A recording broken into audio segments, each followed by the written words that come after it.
Ce que je retiens de la classe, lors de mes toutes premières classes, ce sont les tâches. Oui, les tâches. Oui, je sais, point la classe. Le rapport que le cahier avait à l'encrier, l'appelant, se sentant bien trop blanc, voulant s'écrire, s'assombrir, se noircir, tout en me faisant maudire, et puis aussi médire. Ces vertus sur mes trousses sans rescousse, le buvard tamponnant noircissant, mes cahiers d'écoliers raturés et tachés. Et la plume écrivait, dessinait, corrigeait, des traits noirs à cheval sur des lignes rectilignes, mais mes doigts trop souvent coloriaient, surchargeaient, ces esquisses sur la page faisant perdre courage en me donnant la rage. Ah, le plumier, l'encre et la plume, une époque révolue, dont l'histoire m'est connue, mais qui depuis longtemps s'est tue, et qui aussi mourut.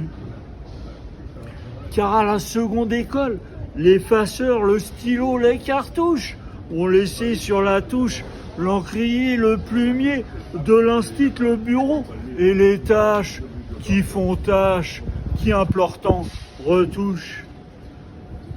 Dans cette nouvelle école, je suis grand et potache, et la plume au plumier est restée, ses relâches. Et c'est là, enfermée, confinée dans son boîtier, qu'elle a terminé sa terrible épopée. Mais peut-être qu'un beau jour, ou alors une nuit, au clair de la lune, l'envie me reviendra de reprendre la plume pour compter nombre de mes bonnes fortunes.